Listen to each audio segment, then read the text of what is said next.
Once again हम कैसे run करते हैं, अपने जो वर्किंग फोल्डर है उसके अंदर आकर मैंने क्या कर देना होता है भाई, कमांड लाइन चलाना होता है। अगर यहां से कमांड लाइन नहीं आता है, यहां नहीं आ रहा है, तो फिर यहां पर क्लिक किया, सिलेक्ट होके क्या लिखूंगा, cmd, और कमांड लाइन ओपन, यहां मैंने लिखा जुपिटर नोटबुक, सही है, जुपिटर नोटबुक, एंटर प्रेस किया, ब्राउजर के ऊपर हमारा फोल्डर माउंट हो जाएगा।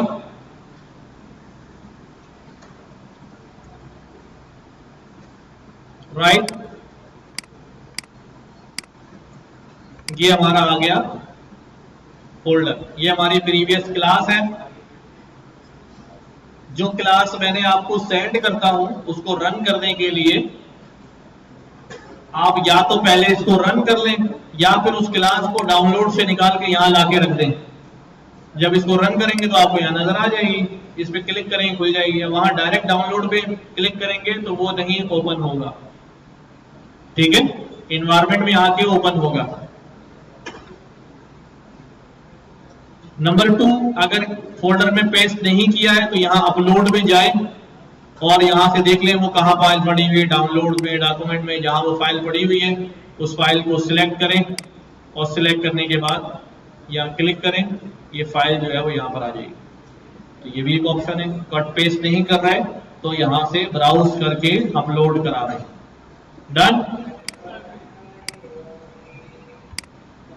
तो set path, environment variable path set करने के बारे में बता रहा था मैं। क्या होगा हमारे पास, अगर किसी ने चेक बॉक्स पे क्लिक नहीं किया है या पता नहीं याद ही नहीं रहा, लेकिन आप जुपिटर नोटबुक जाके लिख रहे हैं कमांड लाइन के ऊपर और जुपिटर नोटबुक नहीं रन हो रही है, वो कह रहा है भाई जुपिटर नोटबुक नहीं है मेरे पास, तो आपने क्या करना है, अपनी सी ड्राइव में जहां इंस्टॉलेशन की है, यूजर्स में गया और मेरे पास यहाँ एनाकोंडा 3 का फोल्डर होगा, ए दबाया मैंने, एनाकोंडा 3, इसमें स्क्रिप्ट्स का फोल्डर है, इसका पाथ कॉपी कर लिया, कंट्रोल सी, और इसको बंद कर दिया। देन यहाँ मैंने स्टार्ट मेनू में लिखा environment, edit environment variables, path select करके मैंने बोला एडिट, और यहाँ नया पाथ जो है वो ऐड कर दिया। ठीक है, कई दफा ऐड कर चुका हूं, तो ओके ओके ओके, पाथ आपका जो है वो चल जाएगा। ठीक है, नमाज पढ़ने चलते हैं। तो प्रीवियस क्लास के अंदर हमने ऑपरेटर्स और प्रिंट का फंक्शन, ऑपरेटर्स और डेटा टाइप्स के बारे में जो है वो पढ़ा था।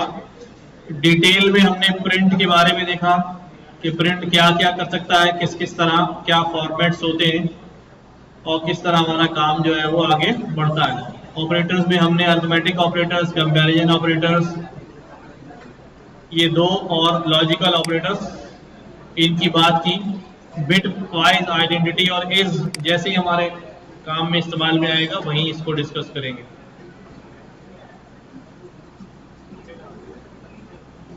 जाते जाते हमने ये बात की थी कि भाई हर वैल्यू का जो है एक बूलियन होता है, हर वैल्यू का एक बूलियन होता है, हर वैलिड वैल्यू का, बस वो वैल्यू होनी चाहिए, एम्प्टी नहीं है, एम्प्टी होगा तो फॉल्स होगा। एंड इन दिस केस जो है हमारे पास ये सिनारियो जो है वो चल रहा है।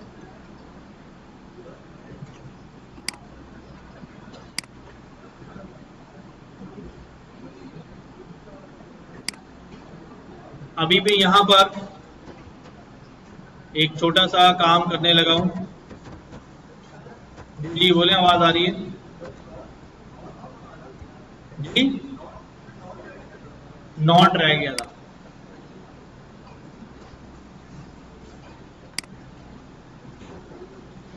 अच्छा भाई, तमाम लोग तवज्जो दें।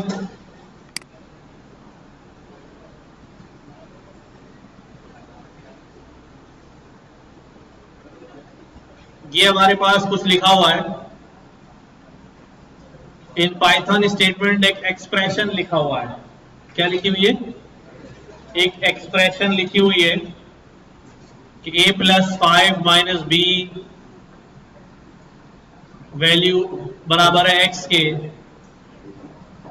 तो यहां पर a और b क्या कहलाते हैं?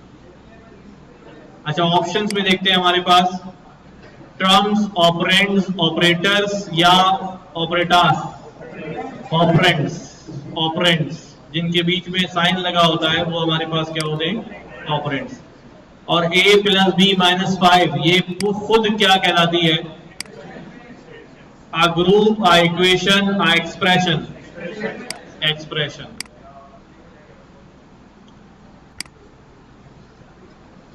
What is the value of this expression? गलत, 4.0।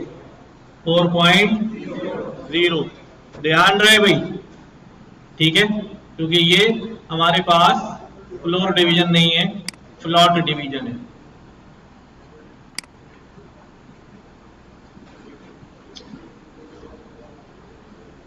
ये सवाल कह रहा है कि भाई हमें दो वैल्यूज को अगर बराबर चेक करना हो और वो वैल्यूज फ्लॉट में हो तो क्या बराबर इससे चेक करना सही है, करना चाहिए? हाँ, अच्छा, इसमें हम करके देखते हैं, इसको हम साथ साथ समझते भी जाएंगे चीजों को। मैं नई क्लास क्रिएट करता हूं और क्लास जो है वो हमारी 3 आज जो है ऑन है। हम क्या कह रहे हैं, सवाल में ये पूछा जा रहा है कि भाई दो वैल्यूज को अगर यूं इक्वेट करना हो, जैसे मैं कहता हूं भाई 3.0 बराबर है 3 के, तो क्या आएगा? हाँ, ट्रू आ जाएगा, दोनों की वैल्यू बराबर है। लेकिन अगर मैं यहां पर कहता हूं भाई 10 डिवाइडेड बाय 5 बराबर हो इसके 2.0 के, ये क्या आएगा भाई? तो फॉल्स क्यों आएगा? अच्छा, अगर मैं यहां पर कह दूं 10 डिवाइडेड बाय 3 बराबर है इसके, अब सही है? ये कह रहा है वो सवाल में, असल में ये कह रहा है कि अगर यहां भी फ्लोटिंग आंसर जनरेट हो रहा है और आप भी कंपेयर कर रहे हैं, तो आप हाउ मेनी डेसिमल्स, भाई इसके डेसिमल्स तो क्या होंगे? इसके डेसिमल्स तो बहुत सारे चल रहे हैं ना, तो इस वजह से यहां पर ये बात कही जा रही है कि भाई ऑपरेटर फ्लॉट को इक्वल करने के लिए ये अच्छा आइडिया नहीं होता है। कर ले, आपकी मर्जी है, बट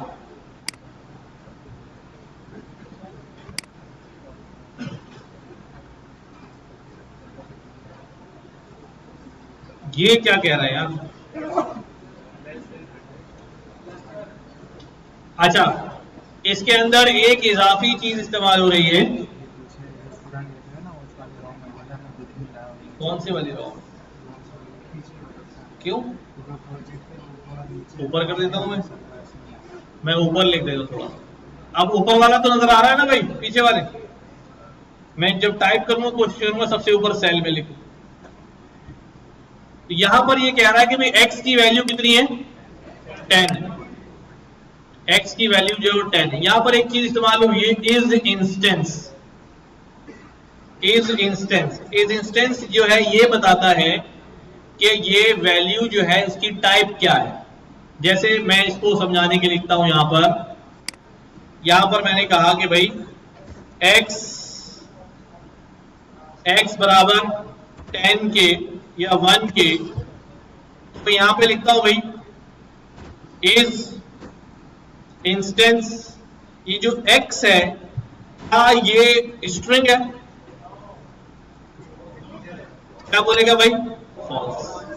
और यहां मैंने कहा भाई क्या ये फ्लोट है? क्या ये इंटीजर है? इंस्टेंस समझ में आ गया कि वो किस टाइप से बिलोंग करता है। अगर हम उससे पूछना चाहें कि भाई मैं तुम्हें ये वैल्यू दे रहा हूं, चेक करो ये इससे बिलोंग करती है या नहीं, और वैसे अगर मैं खाली टाइप लिख के करूं कि टाइप x तो बता देगा कि ये इंटीजर है, बट ये क्या कर रहा है, उसको चेक करके बता रहा है कि ये है या नहीं है। अगर किसी की टाइप मुझे नहीं पता होगी तो फिर अब आ जाओ यहां पर, अब यहां आ जाओ। तो पहली बात में यहां लगा हुआ एंड ऑपरेटर, कल हमने पढ़ा था एंड को क्या चाहिए होता है, गलत करने के लिए एक गलत और ऑपरेटर को सही करने के लिए एक सही। तो x लेस देन 100 है, ये ट्रू हो गया, और x जो है वो फ्लॉट है, फॉल्स क्यों है, फ्लॉट तो है, ये देखो ना x क्या है, तो ये क्या रिटर्न देगा हमें, ट्रू, तो ये भी ट्रू और ये भी ट्रू। ये कहता है after these are executed what will be the value of y, y की वैल्यू क्या होगी, हमारे हिसाब से ट्रू होगी। सही है, तो चेक करते हैं, सही हो गई। क्लियर है, कोई मसला तो नहीं, कोई ऐसी चीज। अच्छा जी, which of the following are truthy, कल हमने जिक्र किया था कौन कौन से ट्रूथी हैं इसमें। पहले याद करो क्या कहा था हमने ट्रूथी के बारे में, अगर वैलिड वैल्यू है तो वो ट्रूथी है, अगर वैल्यू वैलिड नहीं है, एम्प्टी है, तो वो फॉल्स है। तो ये क्या है, ये खाली है, खाली एरे दिखा रहा है, अभी हमने पढ़ा नहीं कि फिर भी ये खाली है। और जीरो खुद क्या होता है, फॉल्स, और ट्रू क्या होता है, और ये क्या है, और ये क्या है, और ये क्या है, नन के बारे में बताएं, नन के बारे में। नन जो है स्ट्रिंग के अंदर लिखा हुआ है, तो ये स्ट्रिंग वैल्यू है ना, स्ट्रिंग वैल्यू है। अगर खाली नन लिखा होता तो फिर वो फॉल्स हो जाता, तो ये भी हमारा ट्रू हो गया। तो लेट्स चेक कि हमारे पास सही होगा ऐसा, ठीक है। नेक्स्ट, चलो जल्दी से जवाब बताओ, सही जवाब बताना पड़ेगा भाई आप लोगों को। A100 B 200 A and B, A and B, कितने लोग कह रहे हैं ट्रू आएगा, कितने लोग कह रहे हैं फॉल्स आएगा, कितने लोग कह रहे हैं 100 आएगा, कितने लोग कह रहे हैं 200 आएगा। 200 वाले ज्यादा हैं, तो हमारे हिसाब से भी 200 ही आना चाहिए। कल हमने ये बात डिस्कस की थी, मैंने करवाया भी था कि A के अंदर ट्रूथ वैल्यू है, ठीक है। अगर ये और ऑपरेटर होता तो इसका काम यहीं पर पूरा हो गया था, ये आगे जाता ही नहीं, क्योंकि और को एक ट्रू चाहिए होता है। वो कहता मुझे एक ट्रू मिल गया, गुड इनफ, मामला खत्म, और वो अपनी वैल्यू क्या दिखा देता, 100। लेकिन चूंकि ये एंड ऑपरेटर है और एंड की मजबूरी है कि वो फॉल्स की तलाश में है, जब तक फॉल्स नहीं आएगा वो आगे बढ़ता रहेगा, तो इसलिए अल्टीमेटली इसको बी तक जाना ही पड़ेगा। तो बी पे आके एक्सप्रेशन खत्म हो गई, तो what is the value of b, 200। सही है, किसी को इख्तिलाफ तो नहीं इस बात में, कुछ और सोच रहा हो कोई, करते हैं पहले इसको लगाते हैं, फिर और भी चेक करते हैं हम।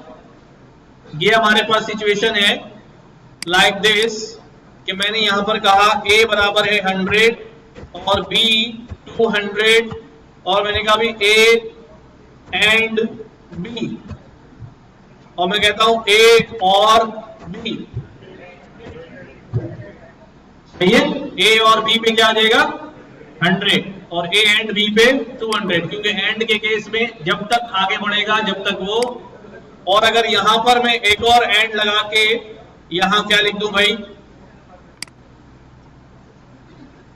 अब जवाब क्या आएगा इसका,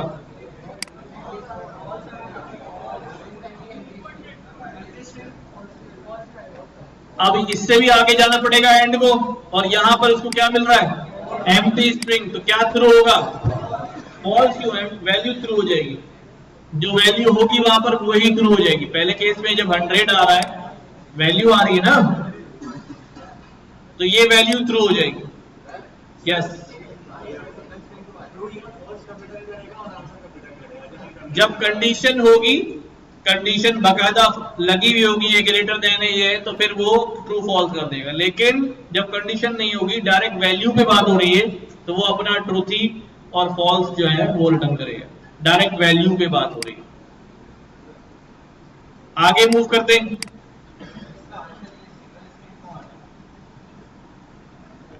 इसका आंसर सिंगल स्ट्रिंग क्यों आ रहा है? मेमोरी में सिंगल स्ट्रिंग में ही स्टोर होता है। जैसे अगर मैं यहां पर लिखूं, मैंने यहां पे लिख दिया अभी पाइथन, तो जवाब में क्या आएगा मेरे पास? Single string. नेक्स्ट,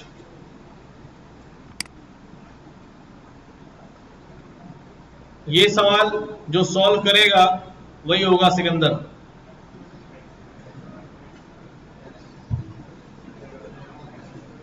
अच्छा, स्क्वायर रूट निकालने का हमारे पास कोई फंक्शन अवेलेबल नहीं होता, तो हमने बाहर से मंगवाया स्क्वायर रूट निकालने के लिए। चलो जी बताओ,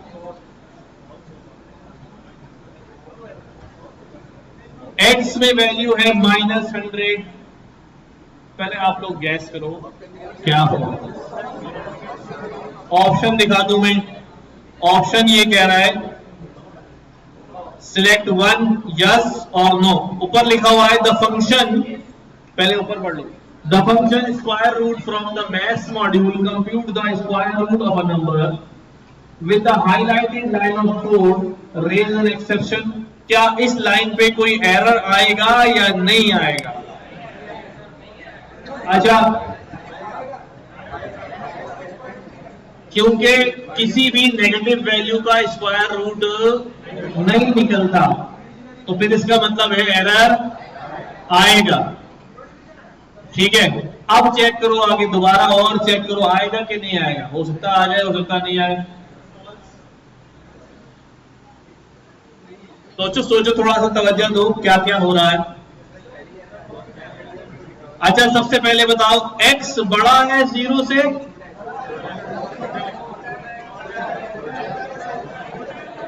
छोटा है ना? फॉल्स हो गया या ट्रू? तो आगे बढ़ेगा क्या? तो फिर एरर जनरेट ही नहीं होगा। x छोटा है ना 100 से, फॉल्स हो गया, तो एंड ऑपरेटर अब आगे जाएगा। जब उस लाइन पे जाएगा ही नहीं, तो फिर एरर कहां से आएगा? ये चीज एरर जनरेट करेगी, कंफर्म है। लेकिन यहां तक पहुंचो तो सही, यहां तक तो पहुंच ही नहीं रहा। अब इसको अपने हिसाब से हम घुमा करा के देखते हैं। भाई ये सीन है हमारे पास, कोई एरर नहीं आ रहा, ठीक है। लेकिन अगर यहां पर क्या होता, और होता, तो ये और ढूंढता है एक सही, पहला गलत हो गया, कहता है आगे देखता हूं कोई सही मिल जाए। यहां पर आएगा और ये एक्सेप्शन थ्रू कर देगा, मैथ डोमेन एरर थ्रू हो गया। बात समझ में आई? तो yes, no.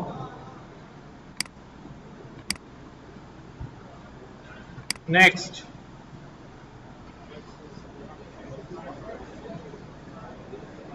For two objects x और y, x इज y, मैंने कहा था इज ऑपरेटर जब आएगा हम उसको पढ़ लेंगे।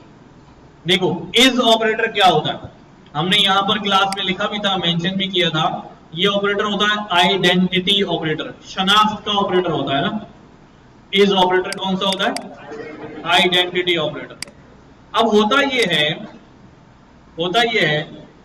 कि मैं क्या करता हूं, x में मेरे पास एक वैल्यू मैंने रख दी 10। x में क्या रख दी है? एक वैल्यू रख दी है 10। और मैं कहता हूं y में मैंने किसको रख दिया है? x को रख दिया। x में वैल्यू 10 है और y में किसको रख दिया है, x को रख दिया है। तो अब x और y दोनों सेम है, तो इन दिस केस अगर मैं x की वैल्यू चेक करूं तो 10 है और y की वैल्यू चेक करूं तो 10 है। अब मैं इससे कहता हूं भाई x की आइडेंटिटी चेक करो, x y है, बिल्कुल दोनों एक ही है। अच्छा क्या y x है, हाँ भाई, इसका मतलब ये होता है।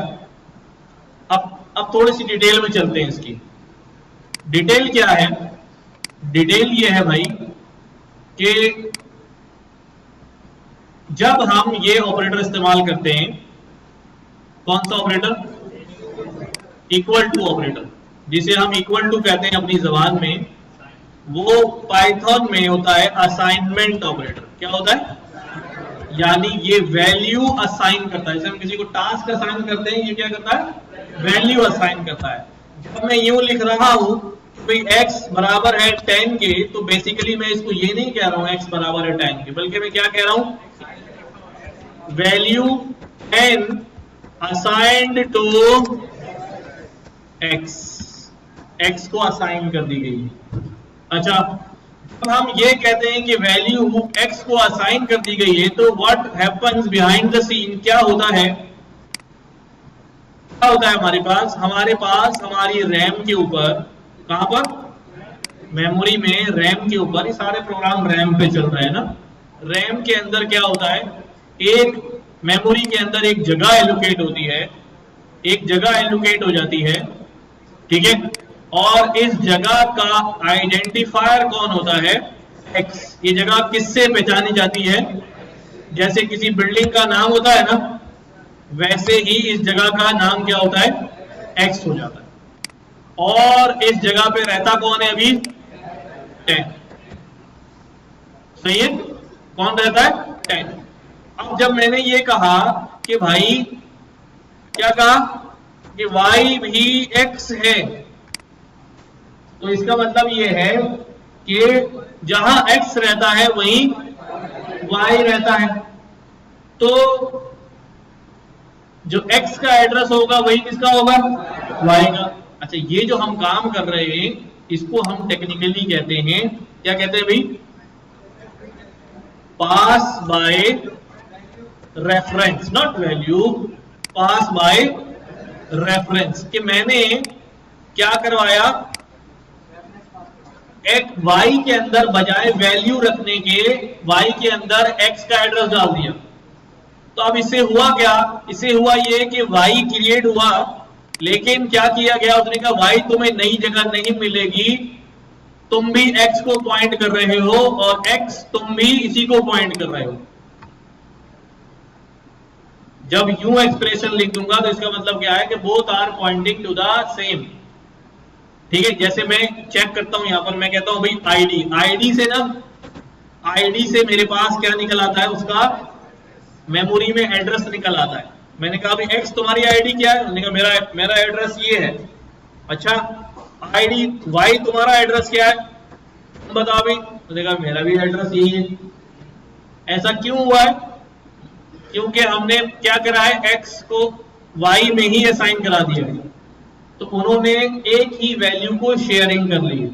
तो इसको कहते हैं पास बाय रेफरेंस। वैल्यू पास हुई है नहीं, बल्कि क्या पास हुआ है, रेफरेंस या एड्रेस पास हुआ। इससे फायदा यह है कि जो x में चेंजेस आएंगी y में आएंगी। नुकसान यह है कि अगर x में कोई चेंज आएगा तो y भी बिला वजह क्या हो जाएगा, चेंज हो जाएगा। अच्छा तो आईडी वाली बात समझ आ गई कि आईडी बताता है कि किस मेमोरी एड्रेस के ऊपर ये वैल्यू रखी है, और एज क्या बताता है कि इधर वो दोनों एक ही घर में रहते हैं या नहीं रहते। अच्छा भाई, तो अब यहां पर क्या पूछा जा रहा है, कहता है कि x इज y, क्या रिटर्न करेगा, ट्रू रिटर्न करेगा अगर और सिर्फ अगर दोनों की आईडीज क्या होंगी, बराबर आएंगी। आगे बात समझ में, अगर दोनों की आईडीज क्या हो जाएंगी, बराबर हो जाएंगी, तो ये क्या रिटर्न कर देगा, तभी ट्रू रिटर्न करेगा, वरना नहीं करेगा। अब यहां पर नहीं, जब भी मैं कोई चीज क्रिएट करता हूं तो वो जाके कहीं ना कहीं मेमोरी में अपनी मर्जी से स्टोर हो जाती है, तो उसका एक एड्रेस होता है, खुद ही मिल जाता है उसको।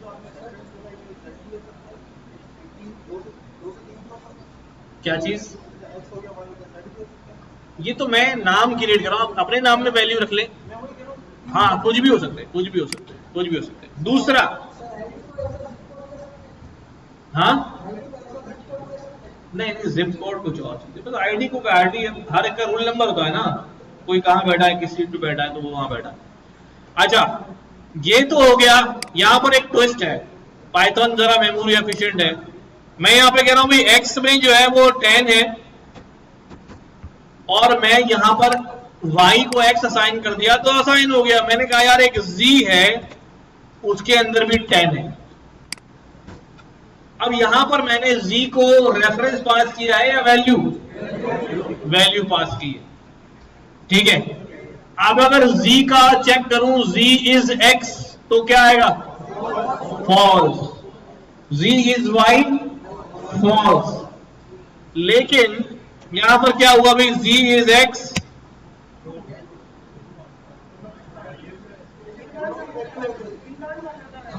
उसने क्या देखा, वो ज्यादा श्यामा है ना, डेढ़ होशियार है। उसने कहा यार वहां पर भी ये जी कह रहा है, जी हमसे कह रहा है कि भाई एक वेरिएबल क्रिएट कर दो, एक वैल्यू क्रिएट कर दो 10। उसने कहा जब मैं यहाँ 10 क्रिएट करने गया, मुझे वहां पहले ही 10 रखा मिल गया। तो मैंने क्या किया, मैंने जी को बताए बगैर, जी बेचारे को लग रहा है कि मुझे नया घर मिला है, उसने खुद से उसको भी क्या कर दिया, वहीं पर क्या कर दिया, असाइन करवा दिया। तो अब अगर z को, z की अगर हम जाके आईडी देखें तो वो भी क्या निकल आएगी, सेम निकल आएगी। ऐसा क्यों किया उसने? क्योंकि उसको वैल्यू क्या नजर आई, चेंज नजर आई। लेकिन अगर यहां पर हम क्या करें, तो एक वैल्यू चेंज करें z, अगर z में कुछ और वैल्यू आ जाएगी तो फिर वो आईडी अपनी उसका नया उसको मिल जाएगा। खैर आगे चलते हैं, बात समझ में आ गई, आईडी समझ में आ गया, इज ऑपरेटर भी समझ में आ गया। इज ऑपरेटर क्या चेक करता है? उसकी आइडेंटिटी, कि वो कौन है, ठीक है। हाँ नहीं, क्योंकि z अलग डिक्लेयर, हाँ आइडेंटिटी जो है ना, अगर मैं यहां पर z की वैल्यू जो है वो 100 कर दूं, नाउ z की आईडी जो है वो क्या हो जाएगी, चेंज हो जाएगी। लेकिन इससे x और y पे कोई फर्क नहीं पड़ा, उनकी वही रहेगी, क्योंकि z का अपना एक सिलसिला चल रहा था। x चेंज करेंगे तो वहां y में चेंज करेंगे।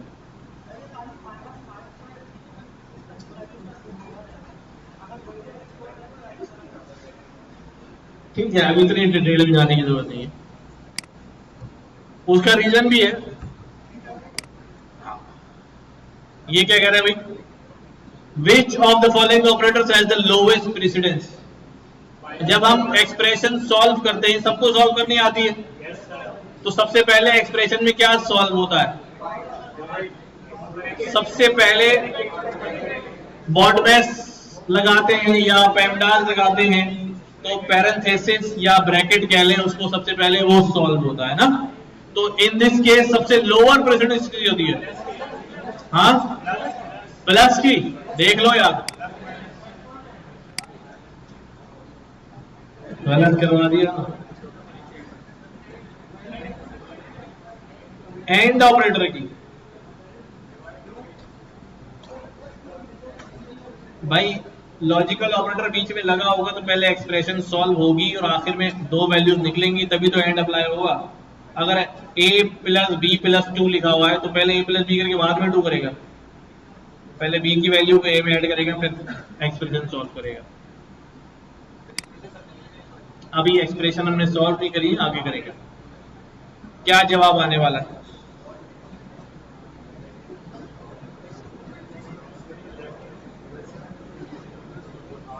क्या आने वाला है?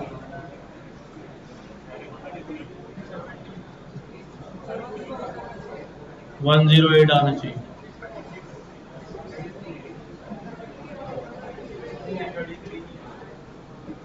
हो गया। सबसे पहले क्या सॉल्व होता है? ब्रैकेट, ब्रैकेट नहीं है। उसके बाद क्या आता है? ऑफ यानी मल्टीप्लाई, या अगर पेमडास की बात करें तो पैरेंथेसिस, उसके बाद एक्सपोनेंट। एक्सपोनेंट है इसमें? बिल्कुल है। किसके ऊपर लगा हुआ है? 2 के ऊपर लगा हुआ है। तो 2 पहले सॉल्व होगा, 2 की पावर 3 कितने हो गए? 8। अब 8 फिर मल्टीप्लाई हो जाएगा 4 से 32, और फिर 1 क्या हो जाएगा? 33 हो जाएगा।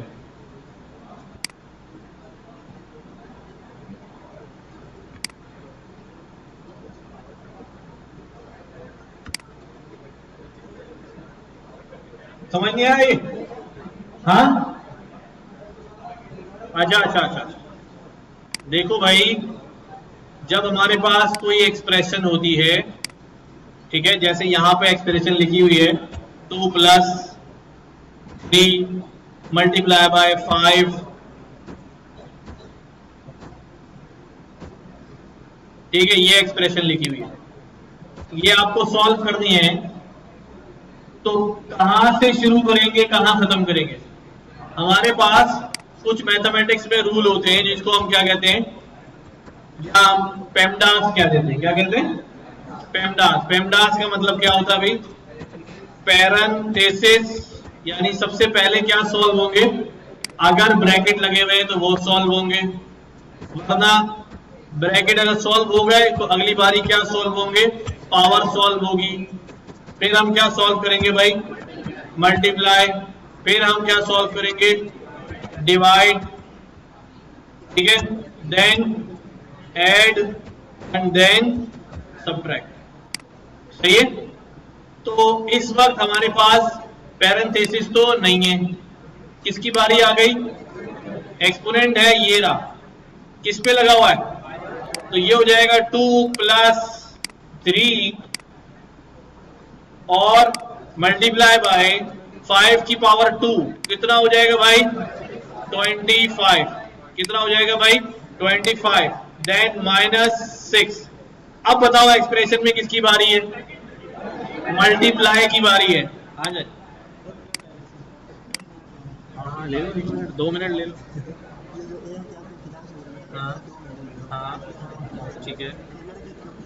हाँ,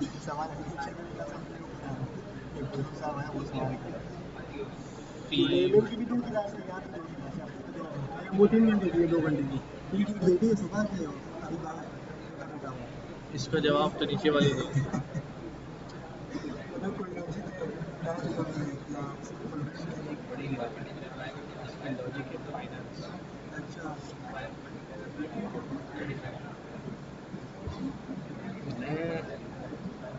सबसे ज्यादा पैसे लेता हूँ सैलरी में, तो मेरे घंटे कम कर देते, वहाँ बैलेंस कर देते।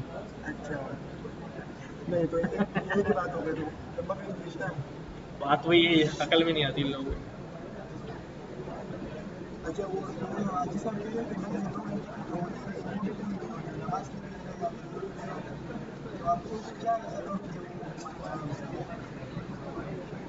नहीं तो ये नहीं बोल सकते।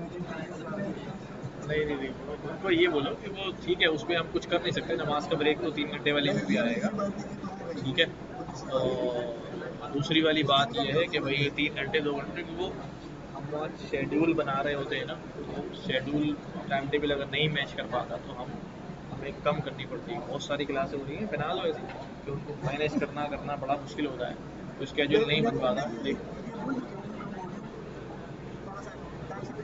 हाँ, ये भी ऑप्शन है। अच्छा भाई, तो अब क्या होगा भाई? मल्टीप्लाई, पहले मल्टीप्लाई होगा, क्या हो जाएगा भाई? कितना? 75। चलो ठीक है, अब बात समझ में आ गई। -6। अब पहले क्या करूं? तो कितने हो गए भाई? 77 - 6 हो गए कितने? 71। अब आ गई बात समझ में? हाँ भाई, चलो, ये कहता है कि वेरिएबल बनाओ x, उसमें डाल दो वैल्यू कितनी? 100 वैल्यू डाल दी हमने। और क्या करो, increase the value 5-fold using augmented. तो अभी ये तुमने पढ़ा नहीं है, लेकिन मैं यहां पर कर देता हूं इसको।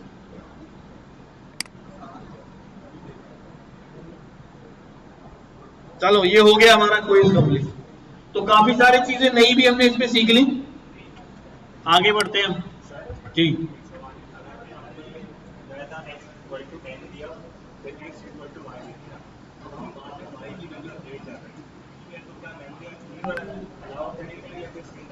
नई मेमोरी मिल जाएगी।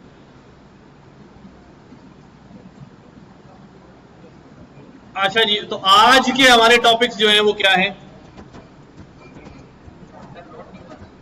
हाँ, क्या नहीं हुआ?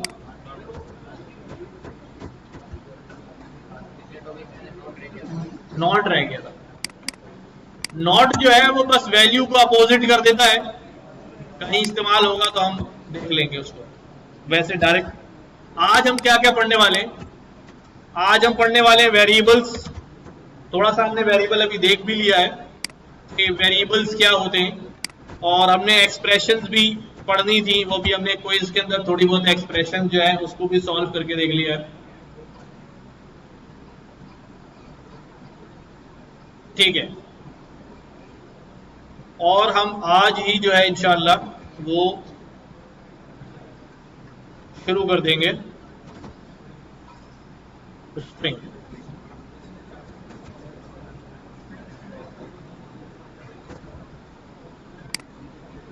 वेरिएबल्स क्या होते हैं?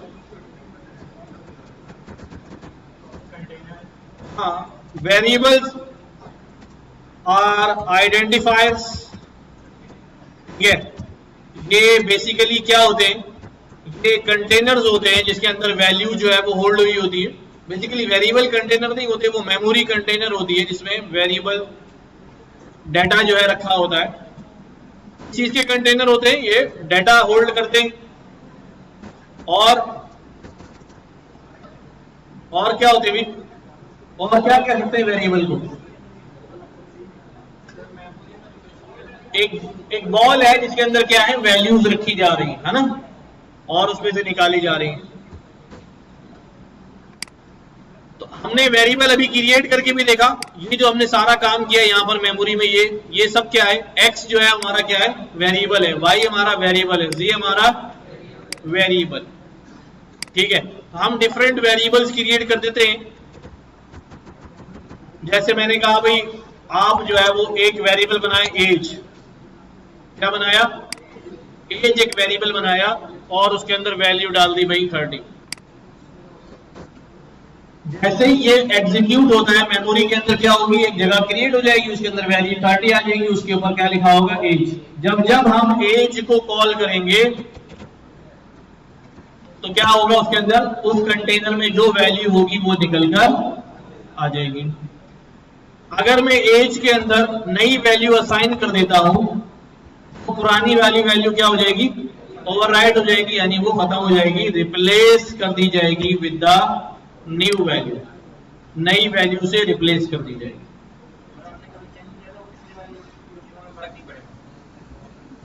पिछले वाली किस पे? ये तो गई ना, इसकी जगह मेमोरी में उसने क्या किया? जब नई वैल्यू आ गई, इसने यहां से इसको हटाया और उसकी जगह क्या कर दिया भाई? नई वैल्यू डाल दी, और पुरानी वैल्यू गई। लेकिन अगर मैं इस सेल को दोबारा एग्जीक्यूट कर दूंगा तो फिर ये वाली वैल्यू खत्म हो जाएगी और ये वाली वैल्यू आ जाएगी। तो जो लेटेस्ट एग्जीक्यूशन होगी उसके मुताबिक वैल्यू जो है असाइन हो जाएगी। जी, एक टाइम पे एक वैल्यू आएगी नहीं, ज्यादा वैल्यूज आ सकती हैं, लेकिन तो ऐसे वेरिएबल्स को हम सिंपल वेरिएबल नहीं कहते, उन्हें हम कलेक्शंस कहते हैं। वो हम पढ़ेंगे, ठीक है, वो हम पढ़ेंगे। अभी सिंपल वेरिएबल की बात कर रहे हैं। मैंने नाम का वेरिएबल क्रिएट किया, मैंने कहा भाई क्या नाम है, हमने उसके अंदर जो है वो नाम टाइप कर दिया। नाम कैसी वैल्यू है? ठीक है, नाम जो है वो स्ट्रिंग वैल्यू है। और वेरिएबल में एज में कैसी वैल्यू है? इंटीजर वैल्यू है। तो अगर मैं इसकी टाइप चेक करूंगा तो क्या बताएगा मुझे? Type string. और अगर एज की टाइप चेक करेंगे तो क्या आएगा हमारे पास? इंटीजर। सही है। ये स्ट्रिंग क्यों है? क्योंकि कोटेशन में लिखा हुआ है। अच्छा, आप ये देख रहे हैं कि कहीं कहीं मैं प्रिंट कर रहा हूं आउटपुट लेने के लिए, और कहीं कहीं मैं प्रिंट नहीं कर रहा हूं, डायरेक्ट आउटपुट आ रहा है।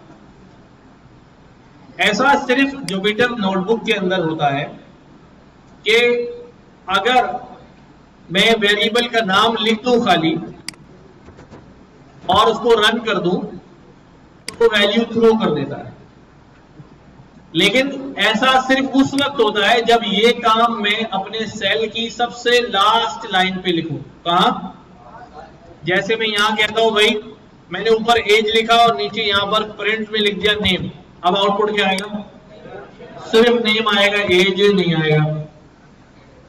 अगर बगैर प्रिंट किए वो वेरिएबल थ्रो कर रहा है अपनी वैल्यू, तो ऐसा सिर्फ कब हो रहा होगा? जब वो लास्ट लाइन पे होगा। ठीक है। अगर आप दरमियान में कहीं करना चाह रहे हैं कोड के, तो आपने प्रिंट ही करवाना होगा। याद रहेगी बात। अगर लास्ट में प्रिंट ना लगाऊं, नेम लगाऊं, तो क्या आएगा? नेम ही आएगा खाली। लेकिन नेम अपनी कंटेनर की वैल्यू बता रहा है, स्ट्रिंग भी दिखा रहा है उसके साथ। लेकिन जब प्रिंट करा रहा हूं तो what ever the value was, print उसको बाकायदा कंसोल के ऊपर क्या कर रहा है? प्रिंट करा रहा है। चीज को दो, फिर तो डेफिनेटली आएगा ना यार, फिर तो डेफिनेटली आ जाएगा अगर दोनों को प्रिंट में लिख दो। अच्छा, वेरिएबल नेमिंग। ठीक है, वेरिएबल का नाम हम क्या रख सकते हैं, नेमिंग क्या होनी चाहिए?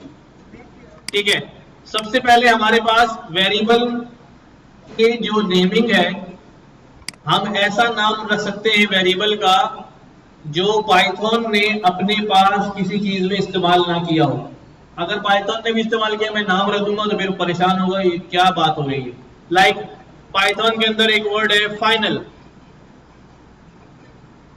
या ग्लोबल।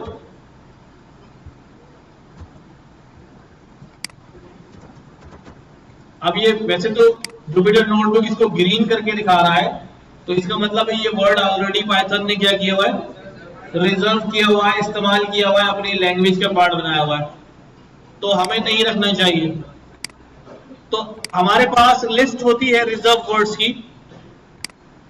यहां पर मैं दिखाता हूं, पाइथन रिजर्व वर्ड्स। पाइथन के जो रिजर्व वर्ड्स हैं वो ये सारे नजर आ रहे हैं, मुझे नजर आ रहे हैं पाइथन रिजर्व वर्ड्स। मैं इसका स्क्रीनशॉट लेता हूं, प्रिंट स्क्रीन, और मैं यहां पर मार्कडाउन मोड में जाकर इसको पेस्ट कर देता हूं। ये आ गया, सही है। तो पूरे हमारे पास ये पाइथन के रिजर्व वर्ड्स हैं। इनमें से कोई भी वर्ड में अपने वेरिएबल का नाम नहीं रख सकता। अगर मैं उसकी मॉडिफाई कर दूं, कैपिटल से है स्मॉल कर दूं, स्मॉल से है कैपिटल कर दूं, तो फिर हो जाएगा, फिर हो जाएगा। दूसरा, अरे नहीं आ रहा, होता है।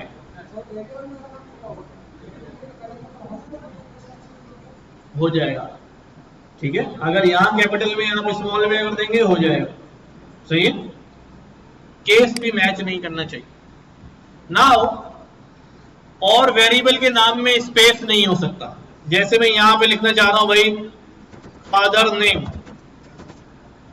तो स्पेस नहीं चलेगा, नाम में स्पेस नहीं होगा। या तो मिला के लिखना पड़ेगा या अंडरस्कोर लगा दूं, ठीक है। वेरिएबल के नाम में स्पेस नहीं होगा, और वेरिएबल के नाम में नाम नंबर से भी स्टार्ट नहीं होगा। नंबर बीच में आ जाए, आखिर में आ जाए, कोई मसला नहीं, लेकिन नंबर से स्टार्ट नहीं कर सकता। कि मैं को भी फर्स्ट स्टूडेंट कौन है भाई, ये है भाई, तो कहेगा नहीं भाई नहीं, ये नहीं चलेगा, ठीक है। हाँ, यूं कर सकता हूं मैं कि मैं इसको क्या कह दूं भाई, स्टूडेंट 1 कह दूं, ये सही है, ये हो जाएगा। कोई स्पेशल कैरेक्टर वेरिएबल के नाम में कहीं भी इस्तेमाल नहीं होगा। स्पेशल कैरेक्टर्स कौन से हैं? You can see on the top of your जो नंबर्स की रॉ चल रही है आपकी, वो सारे स्पेशल कैरेक्टर्स में आते हैं, जिसके अंदर आपका ये सारे क्या है, स्पेशल कैरेक्टर्स हैं। ये आपके वेरिएबल में शामिल नहीं हो सकते, ना शुरू में, ना बाद में, ना बीच में, कहीं नहीं, इनको शामिल नहीं करेंगे। नहीं, डॉलर भी नहीं होता। अंडरस्कोर जो है वो हो सकता है, बस अंडरस्कोर अभी हम यूज कर सकते हैं, कहीं भी नहीं हो, स्पेशल कैरेक्टर कहीं भी इस्तेमाल नहीं होगा। अंडरस्कोर तो कहीं भी लगा सकते हैं, कहीं भी लगा, अंडरस्कोर स्पेशल कैरेक्टर में शामिल नहीं है। ठीक है, याद रहेगी, छोटी छोटी बात है, वो वैसे जब आप बना रहे होंगे एरर दे देगा, फिर होश आ जाएगा। बिल्कुल लगा सकते हैं। अच्छा जी, तो अब हम क्या करते हैं, कुछ वेरिएबल्स बनाते हैं, एक छोटा सा काम करते हैं। मैं यहां पर जो है ना,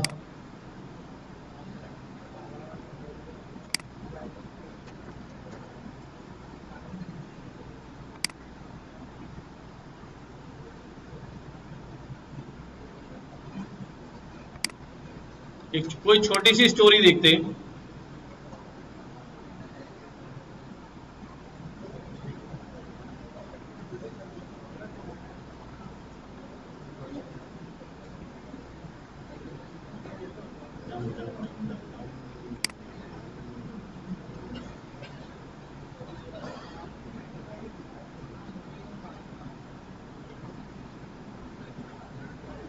मैं क्या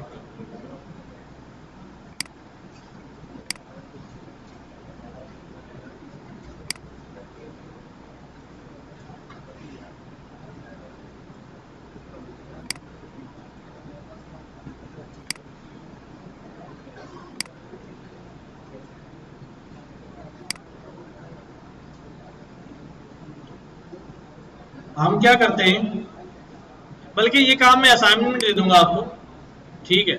अभी आगे चलते हैं, आसान सा वेरिएबल्स क्रिएट करते हैं, एक स्टोरी है या एक पैराग्राफ लिखा हुआ, उसके अंदर से आपने क्या करना है, सही वेरिएबल जो है उनके क्रिएट करने हैं और वैल्यू असाइन करनी है। अच्छा, याद रहेंगे वेरिएबल की नेमिंग के अंदर क्या क्या चीजों का ध्यान रखना है। एक तो स्पेस नहीं आएगा, सबसे ज्यादा गलती ये होती है, नंबर से शुरू नहीं होगा, कोई स्पेशल कैरेक्टर बीच में नहीं आएगा, और रिजर्व वर्ड इस्तेमाल नहीं करेंगे। लास्ट में आ सकता है, लास्ट में आ सकता है। अच्छा, अब कन्वेंशंस की बात करते हैं। Best way to declare a variable, क्या कन्वेंशंस हैं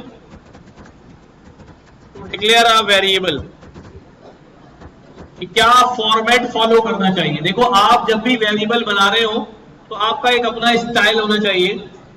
सारे वेरिएबल बनाने के लिए आप वही तरीका इस्तेमाल करें, ठीक है। इसमें एक कन्वेंशन है जिसको हम कहते हैं कैमल केसिंग।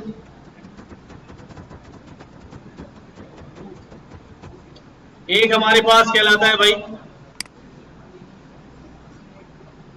ये आ रहा है स्नैक केस। चलो कॉपी करके इसको डाल देता हूं यहीं पर।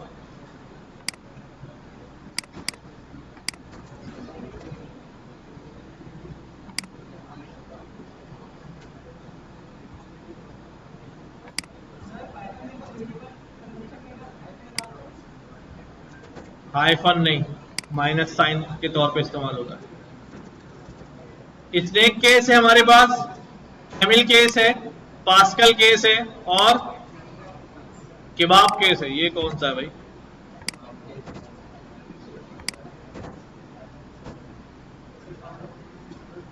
अच्छा भाई देखो, स्नैक केस क्या होता है, जैसे बड़ा नाम है, मैं लिखना चाह रहा हूं, ने कहा है फादर नेम। अब स्नैक केसिंग में क्या करूंगा, मैं स्पेस नहीं दे सकता, तो इसको रीडेबल बनाने के लिए क्या लगा देंगे हम, अंडरस्कोर लगा देंगे। या इससे भी बड़ा कोई नाम है, मैंने यहां पे लिखा भाई माई फर्स्ट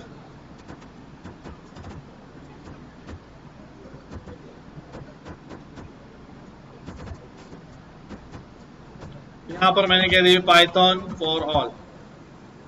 ठीक है, तो अब बड़ा नाम था, क्या किया हमने, एक एक वर्ड को सेपरेट करने के लिए अंडरस्कोर लगा दी। ये कौन सा केस है भाई, स्नेक केस। कैमिल केस क्या होता है, कैमिल केस क्या होता है, कैमिल केस में हम क्या करते हैं भाई, first letter of every word, सिर्फ पहला छोड़ के बाकी सबका फर्स्ट लेटर जो है वो कैपिटल कर देते हैं। यानी अब मैं इसको ऐसे लिखूंगा, माई फर्स्ट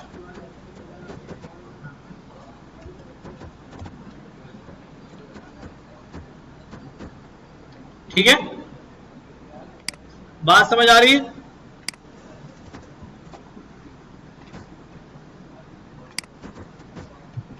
और पास्कल केस क्या होता है, इसका हर लेटर क्या होता है भाई, हर वर्ड का पहला लेटर कैपिटल हो जाता है, हर वर्ड का पहला लेटर कैपिटल हो जाता है। माई फर्स्ट प्रोग्रामिंग बुक, ये हमारे पास क्या कहलाता है, पास्कल केस कहलाता है।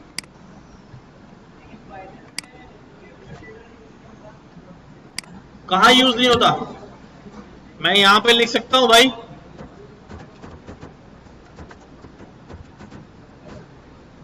लिख सकता हूं, हो जाता है।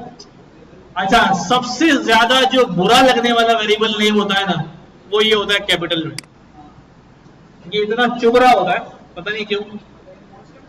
अच्छा, आप जो है, हाँ स्पेशल जगहों पे इस्तेमाल कर लेते हैं, आप जो है ना ख्याल किस चीज का रखेंगे, अगर आप एक कोड लिख रहे हैं तो उसमें एक ही फॉर्मेट को फॉलो करेंगे। ऐसा नहीं होगा कहीं आप कैपिटल लेटर इस्तेमाल शुरू कर रहे हैं, कहीं आप स्मॉल लिख रहे हैं, कहीं कुछ लिख रहे हैं, अजीब सी सिचुएशन बन जाती है। उसकी वजह ये होती है, अब आगे जाकर सारे वेरिएबल नेम आपको याद नहीं रहते कि मैं कौन कौन से वेरिएबल नेम बना के आ चुका हूं, लेकिन मुझे पता है यार मैंने बनाया तो था इस नाम का, तो मैं क्या करता हूं, मैं उस नाम का जो है फर्स्ट लेटर दबा देता हूं और टैब का बटन दबा देता हूं, तो वो मेरे पास शो हो जाता है कि ये नेम का वेरिएबल बना हुआ है। यानी एन से स्टार्ट होने वाली हर चीज नजर आ जाएगी। अब मुझे ये तो याद है कि मैंने एन से बनाया था, लेकिन मुझे ये याद नहीं है मैंने बनाया था माई नेम, आई नहीं रहा माई नेम, क्यों नहीं आ रहा, क्योंकि अब मुझे ये नहीं पता कि मैंने किससे बनाया था भाई, वो कैपिटल से बनाया था, तो आप खुद भूल जाएंगे। लिहाजा आप अपनी प्रैक्टिस एक ही रखें, आया स्मॉल से, या आप अंडरस्कोर लगा के करते हैं, वेरी गुड, या आप ये वाला केस लिखते हैं भाई कैमिल केस, वेरी गुड। एक ही अपना स्टाइल बनाएं, उससे आपको ही फायदा होगा। ठीक है, टैब का बटन दबा दें, वेरिएबल का फर्स्ट लेटर दबाएंगे तो उससे स्टार्ट होने वाली सारी चीजें आ जाएंगी। जैसे मैंने एम दबाया तो यहाँ पर एम से स्टार्ट होने वाली सब चीजें आ गई, लेकिन मैं उसको और फिल्टर करूं, एम वाई कर दूं, तो अब एम वाई अंडरस्कोर लगाया तो और फिल्टर हो गया और एक ही चीज रह गई। अब मुझे टाइप करने से बच जाऊंगा। ठीक है, तो नेमिंग कन्वेंशन और एक्सप्रेशन सॉल्विंग करने की जरूरत है, प्लस माइनस वाली।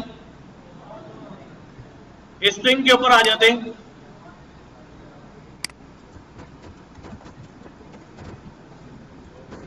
पाइथन स्ट्रिंग,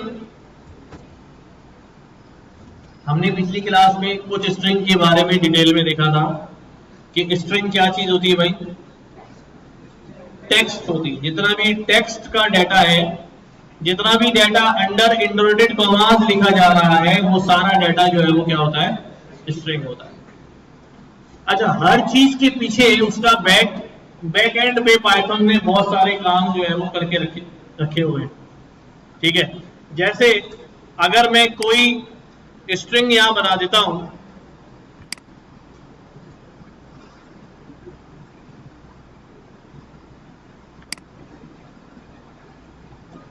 मैं ये एक स्ट्रिंग ले लिया,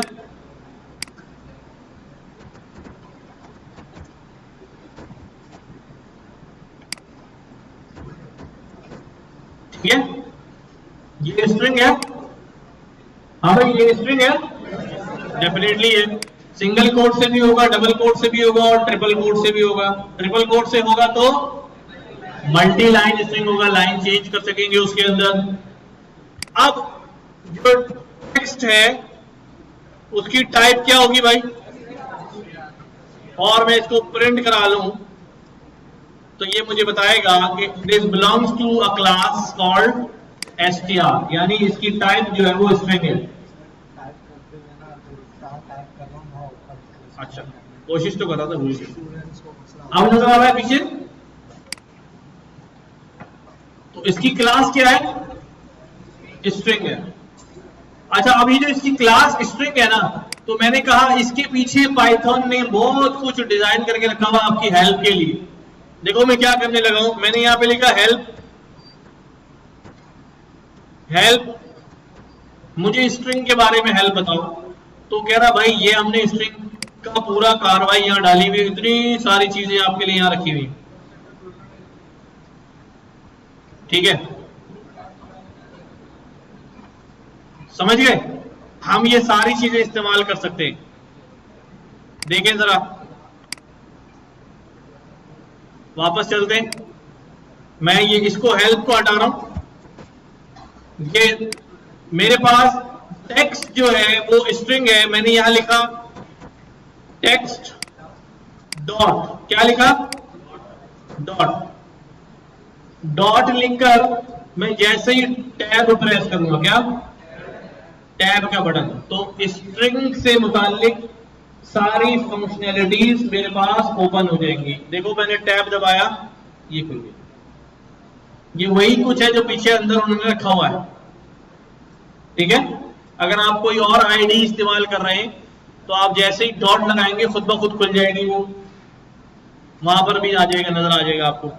तो टेक्स्ट, अब मैं टेक्स्ट के साथ क्या क्या कर सकता हूं। सबसे पहले मैं टेक्स्ट को क्या कर सकता हूं, कैपिटलाइज कर सकता हूं। ये कैपिटलाइज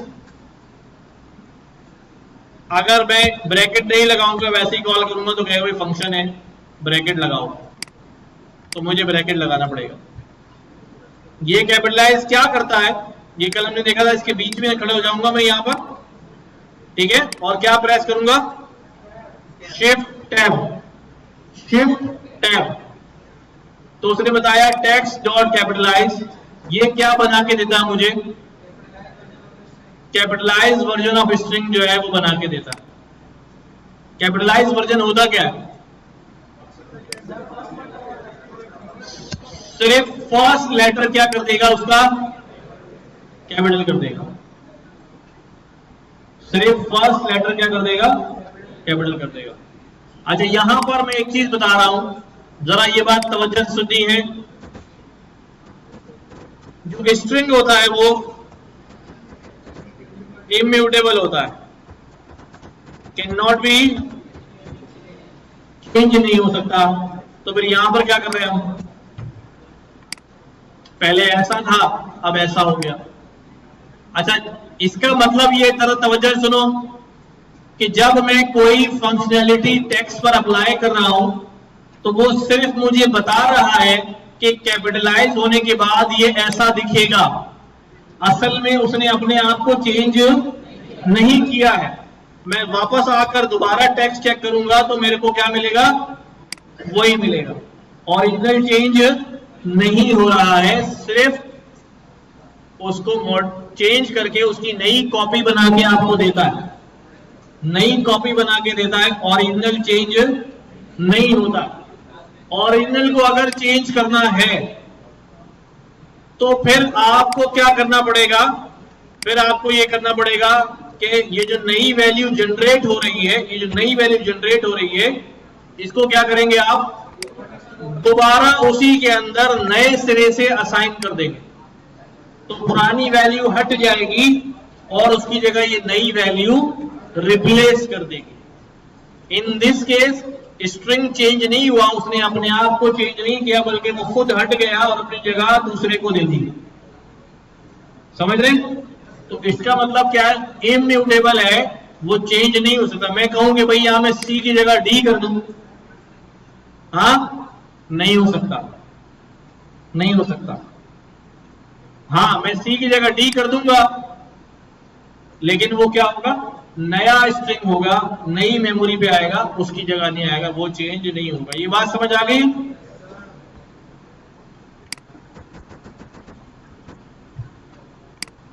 तो पहला मैंने मेथड देखा भाई, टेक्स्ट कैपिटलाइज हो जाएगा। और क्या क्या हो सकता है भाई इस डोमेन के अंदर? कैपिटलाइज के बाद हमारे पास क्या हो सकता है? लोअर हो सकता है।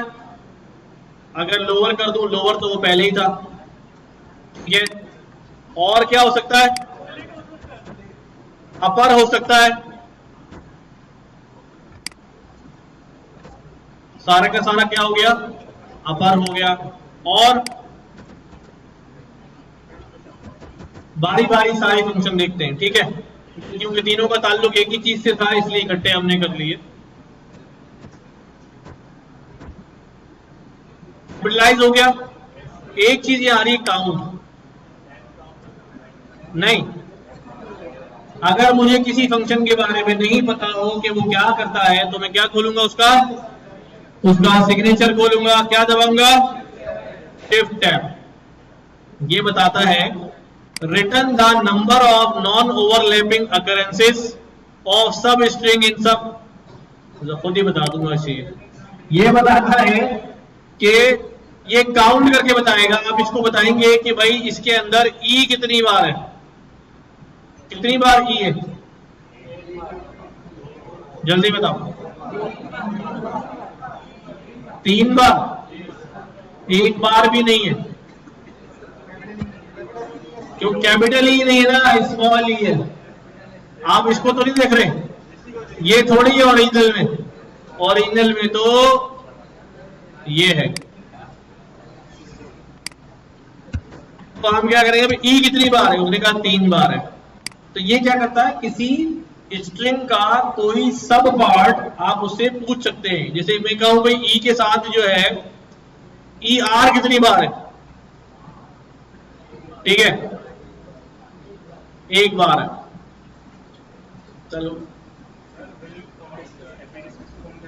किसको?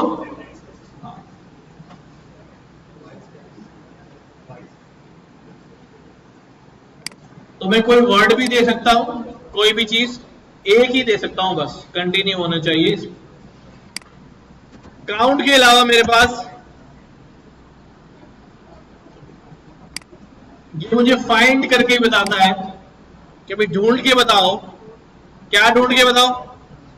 कि भाई return the lowest index in the string where substring is found. ये मैंने इसको ढूंढ के कहा। मैंने कहा यार एक काम कर, जरा बताओ कि जो टी है वो कहां है। क्या बताओ? टी कहां है? तो इसने बताया टी जो है वो 9 नंबर पे कहां है। इंडेक्स शुरू, नंबरिंग शुरू होती है 0 से। 0 1 2 3 4 5 6 7 8 9। टी कहां है? तो पहली दफा जब टी मिला तो वो ले आया। हाँ, स्पेस भी काउंट होगा। क्या चीज? माइनस में वैल्यू आए तो इसका मतलब ये होता है कि अगर माइनस में आ रही है तो वो टी मौजूद ही नहीं है। हाँ, अब क्योंकि टी मल्टीपल टाइम है, आप इसको नहीं ढूंढ रहे थे भाई, आप तो किसको ढूंढ रहे थे? इसके बाद वाले को ढूंढ रहे थे। तो अब मैं इसको क्या बोलूंगा? भाई फाइंड करो टी, लेकिन इसके बाद से स्टार्ट बताऊंगा इसका। एक काम करो, 9 के बाद से ढूंढो। अब क्या बताएगा वो? कहां है भाई? अभी भी 9 पे दिखा रहा है, क्यों भाई? सॉरी, 10 से ढूंढो। 9 पे तो आए, मुझे बोल देगा 9 से चल के ये रहा 9। 10 से ढूंढो। तो 10 के बाद क्या बोला उसने? 20 पर। मैंने कहा नहीं, इसके भी आगे वाला चाहिए। तो 21 से ढूंढो भाई। मैंने कहा 23 पर। तो इस तरह कर सकते हैं हम।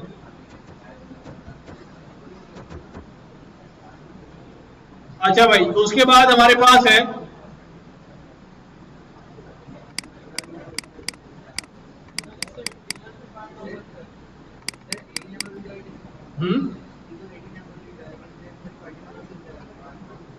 कहां पे था?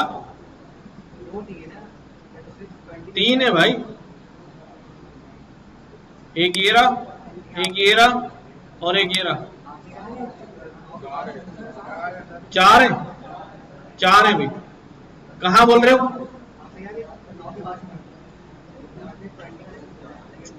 9 पर ये था, तो अगला उसे कौन सा मिला? ये वाला। इसका नंबर क्या था?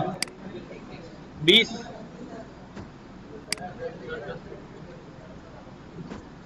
20 वाला मिल गया। अब मैंने कहा 20 के आगे 21 से शुरू करो यार, तो 23 पे मिल गया। मैंने कहा 23 से नहीं 24 से शुरू करो, तो 33 पे जाके मिला। सही है।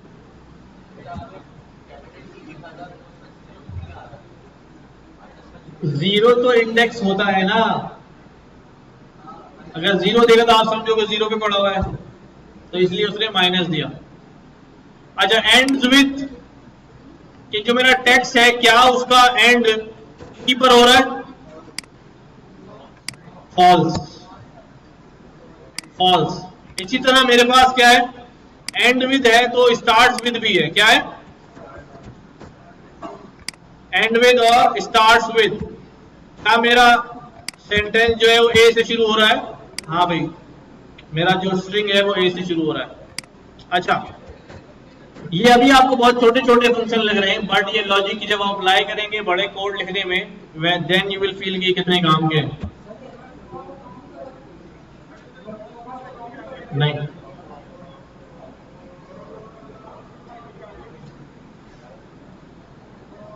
कहां पर फॉल्स हुआ? इस पे।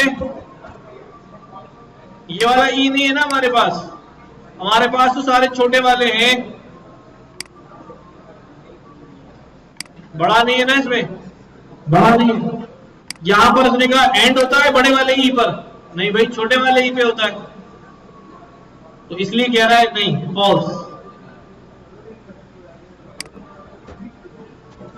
अच्छा नेक्स्ट, अब यहां पर देखो एंड भी तो हो गया, इस वाले फंक्शन इकट्ठे पढ़ेंगे हम।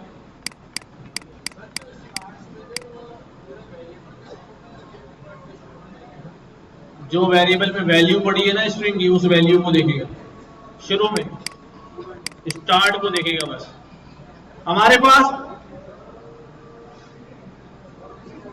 स्ट्रिप के फंक्शन है, जैसे मैं यहां पर नेम लिख देता हूं, नाम लिखते लिखते मैंने, मेरे नाम की लेंथ कितनी है जल्दी बताओ?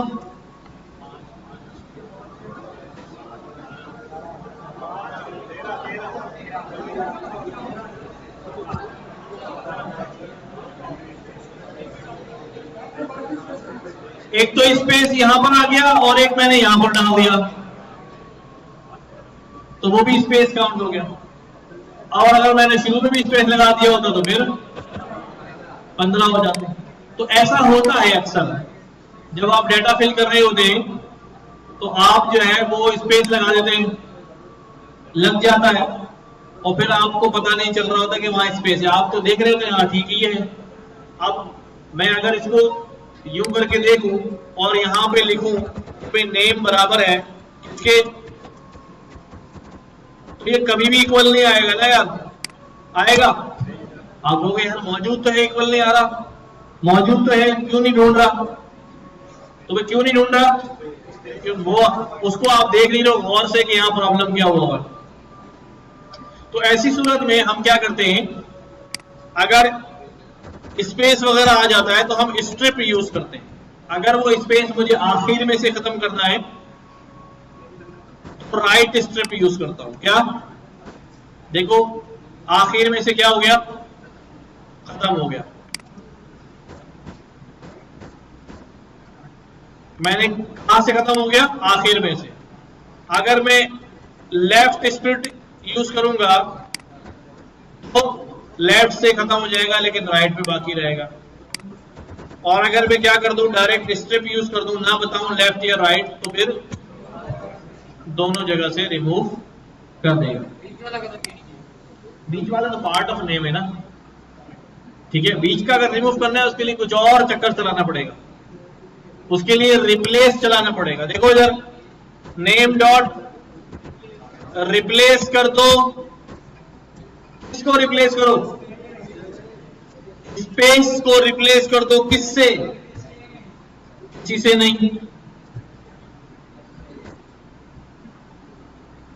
सही है। तो रिप्लेस करके हमने खत्म कर दिया। अच्छा, ये सारे फंक्शन किसके हैं, स्ट्रिंग के हैं। जरूरी है कि यहां पर क्या चीज होनी चाहिए, यहां पर अगर कोई नंबर होगा तो फिर ये सब फंक्शनलिटी नहीं होगी उसकी ना। आगे आ जाए, नेक्स्ट किसका, देखो यहां नाम में जो मैंने नाम लिया है उसमें दोनों तरफ स्पेस है।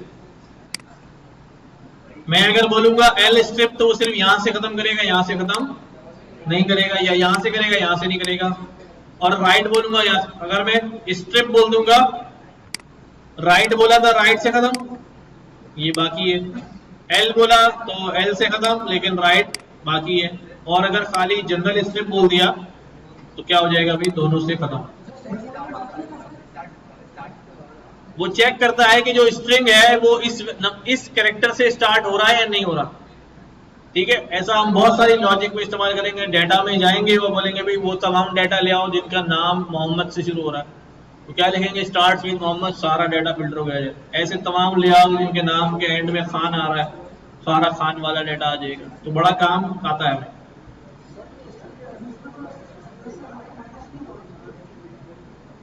सिर्फ लास्ट के और आखिर के स्पेस की बात हो रही, शुरू के स्पेस की बात हो रही, बीच वाला इससे जाएगा। रिप्लेस क्या करता है, रिप्लेस किसी भी वैल्यू को वहां से हटा के उसकी जगह नई वैल्यू डाल देता है।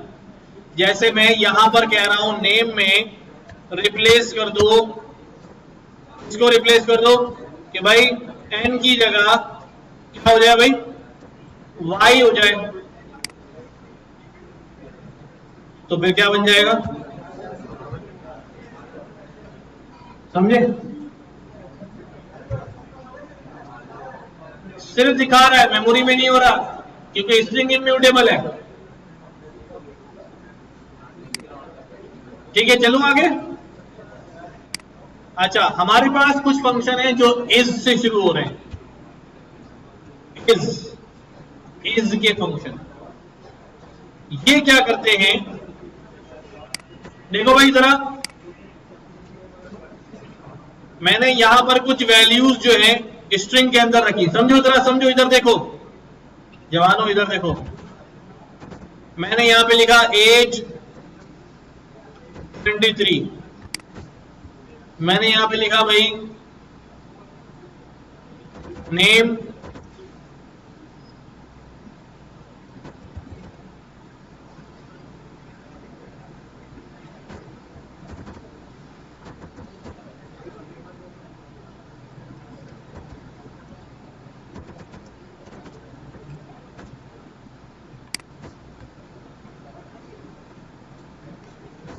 ठीक है, कुछ वेरिएबल्स मैंने बनाए। अब मैं यहां ले रहा हूं एज डॉट, और यहां इज जैसे लिखूंगा इज वाले सारे फंक्शन आ गए, ठीक है। इज वाले फंक्शन, पहला फंक्शन है इज अल्फा नम, इससे पहले मैं दूसरा वाला इज अल्फा। एज जो है उसमें वैल्यू अल्फाबेट्स हैं,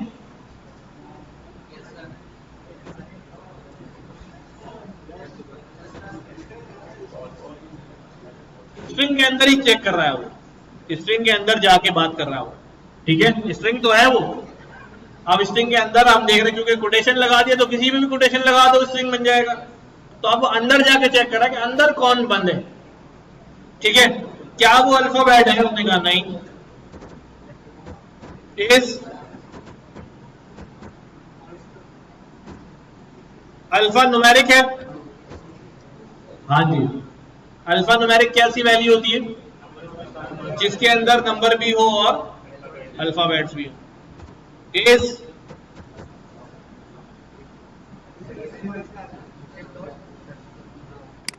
क्या चीज? वेरिएबल का नाम, डॉट लिख के टैब दबा रहा हूं। मैंने यहां पे लिखा var डॉट इज, क्या ये स्पेस है? हाँ भाई, var सिर्फ एक स्पेस है। अब मैंने यहां पे लिखा भाई नेम डॉट इज, क्या ये कोई डिजिट है? अगर मैं एज पे कर लूं तो क्या ये कोई डिजिट है?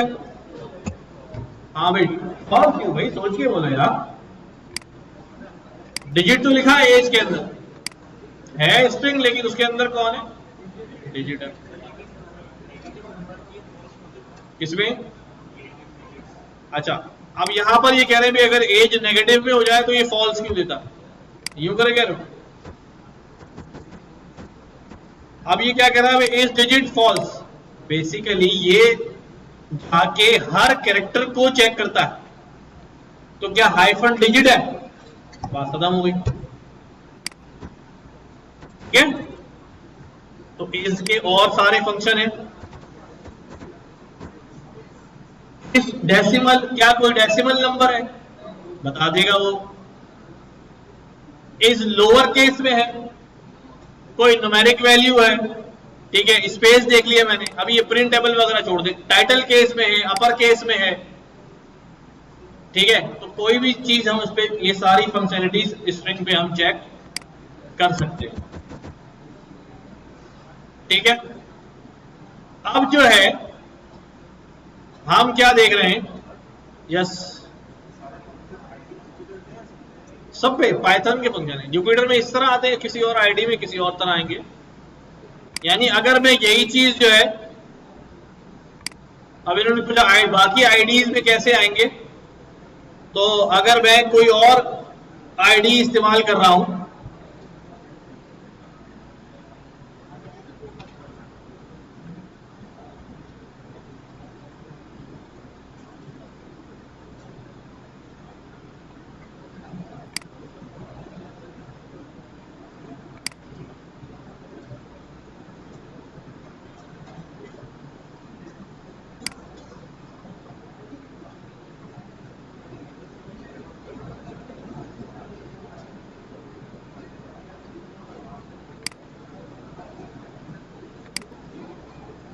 यहां मैं VS कोड के अंदर यही लिख रहा हूं, एज 23,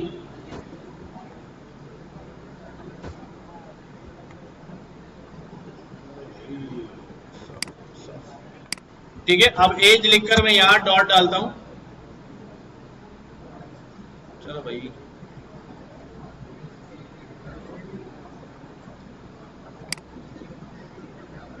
अभी अपने कार्रवाई डालने लग गया। चलो, अच्छा, मूविंग फॉरवर्ड स्ट्रिंग वाली बात में हम यहां पर सीख रहे हैं कि भाई स्ट्रिंग के अंदर मेथड है, जो इंपॉर्टेंट मेथड है वो है स्ट्रिंग को फॉर्मेट करना। क्या करना? अच्छा, ये जरा तवज्जो तलब बात है, बाकी तो सारे फंक्शन है वो तो आप देख ही लेंगे बाद में। स्ट्रिंग फॉर्मेट करना, स्ट्रिंग कॉन्कैटिनेट करना, इसको हम कहते हैं ज्वाइन करना।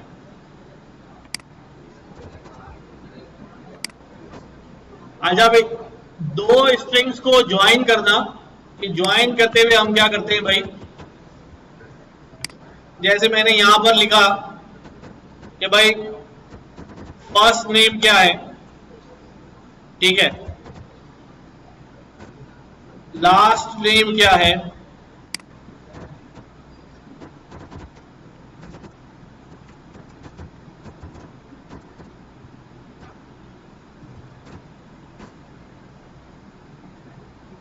मूड चेंज हो गया उसका जी, ठीक है। फर्स्ट नेम और लास्ट नेम मैंने जो है ना क्या करना भाई, फुल नेम बनाना है, तो मैं क्या करने लगा हूं, फर्स्ट नेम को प्लस करने लगा हूं किसके साथ, लास्ट नेम से। ये जो मैंने प्लस साइन यहां यूज किया है, ठीक है, जो प्लस साइन यूज किया है, प्लस इज यूज्ड एज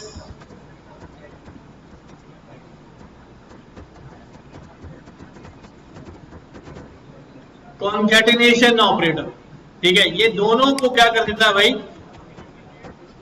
मिला देता है। तो अब ये दोनों मिलके किस तरह हो गया भाई, ज्वाइन, राइट। अच्छा, इनके दरमियान स्पेस तो आया नहीं, तो क्या करूं भाई, एम्प्टी स्पेस उसमें ऐड कर देता हूं, इसको सेपरेटर, वो प्रिंट फंक्शन में था, खाली स्ट्रिंग में नहीं। तो एक एम्प्टी स्पेस जो है इसके साथ क्या कर दिया है, जोड़ दिया है,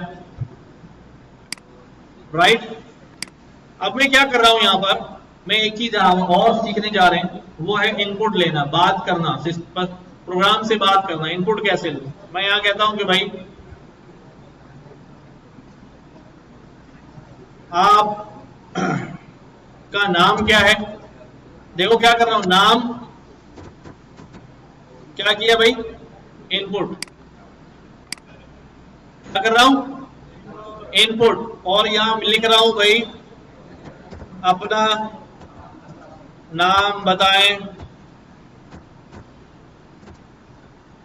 तो यूजर अपना नाम इनपुट करेगा और वो नाम किस में सेव हो जाएगा, देखो कैसे, क्या लिखा हुआ आ रहा है, अपना नाम बताएं। नहीं कहा यार मेरा नाम तो जो है क्या है भाई, ठीक है, ये नाम लिख दिया मैंने, ये चला गया। अब नेम के अंदर क्या वैल्यू आ गई, तो पहले हम हार्ड कोडेड लिख रहे थे, अब यूजर से हम नाम क्या कर सकते हैं, पूछ सकते हैं। मैंने दोबारा चलाया, भी अपना नाम बताओ, क्या नाम है तुम्हारा, कहा भाई मेरा नाम शुमाइला है, तो एंटर किया हमने, और नेम में कौन आ गया भाई, शुमाइला, वैसे ही आ गया शुमाइला यार, ठीक है। अब मैं क्या कर रहा हूं कि नाम तो पूछ रहा हूं, शुमाइला से उसकी उम्र भी पूछ लेते हैं, फिर पूछते रहती कहां है, फिर क्या पूछेंगे, नंबर क्या है तुम्हारा, अब कुछ खुद भी कर लेना यार। तुम्हारी उम्र कितनी है भाई, हाँ, तुम्हारा मैरिटल स्टेटस क्या है, ये तो पूछ सकते हैं ना। तो नाम पूछ लिया, एज पूछ लिया, और तुम रहती कहां हो भी, कौन से शहर से हो,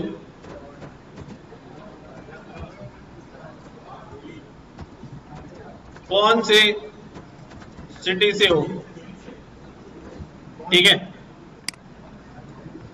अच्छा देखो, अब आपने क्या किया, ने कहा नाम बताओ, ने कहा मेरा नाम जो है वो क्या है, शुमाइला, भूल गया था यार, ठीक है। तुम्हारी उम्र कितनी है,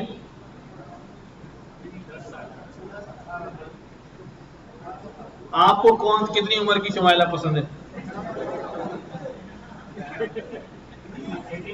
18 होनी चाहिए, 18 प्लस होनी चाहिए। देखें प्लस बहुत दूर रुकेगा जाके,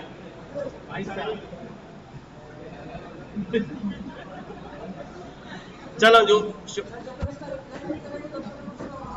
नहीं नहीं 20 साल हो गई, कहाँ रहती है भाई, हाँ, सिटी का नाम बताना है, लाहौर में, तो भाई अब क्या हुआ जी, नेम के अंदर शुमाइला है, एज के अंदर और सिटी के अंदर, लेकिन एक चीज नोट करें जरा, जो मैंने नंबर इनपुट किया है वो भी कैसा स्टोर हुआ है, यानी इनपुट लेते वक्त अगर मैं कंसोल इनपुट दे रहा हूं तो वो सारी वैल्यूज किस फॉर्म में जाएंगी, चाहे वो नंबर ही क्यों ना हो, वो किस में स्टोर होंगी? स्ट्रिंग के अंदर स्टोर होंगी। हम वैल्यू की टाइप कास्टिंग कर सकते हैं। क्या कर सकते हैं? यानी अगर मेरे पास किसी ने स्ट्रिंग यूं भेज दिया है तो मैं उसको कहूं कि भाई तुम इंटीजर बन के आ जाओ, तो ये क्या हो जाएगा? टाइप कास्ट हो गया। और क्या नजर आ रहा है? इंटीजर नजर आ रहा है। मैं इसको बोलूं भाई तुम ऐसा करो फ्लॉट बन के आ जाओ, ठीक है? क्या बन के आ जाओ? तो फ्लॉट बन के आ जाओ, ठीक है? मैं इसे कहूं भाई तुम स्ट्रिंग बन के आ जाओ, तो क्या बन के आ जाएगा? यानी ओरिजिनल वैल्यू को मैं किसी दूसरी टाइप में कन्वर्ट कर रहा हूं। लेकिन बस शर्त यह है कि अगर इंटीजर और फ्लॉट कर रहा हूं तो अंदर कौन होने चाहिए? अंदर लिखा हुआ है एप्पल, उसको बोलो इंटीजर बन के आ जाओ, वो कैसे आएगा बेचारा? सही है, तो नंबर होना चाहिए अंदर, इस डिजिट ट्रू होना चाहिए। क्या होना चाहिए? इस डिजिट ट्रू होना चाहिए। तो यहां पर हमें एक मसला आ रहा है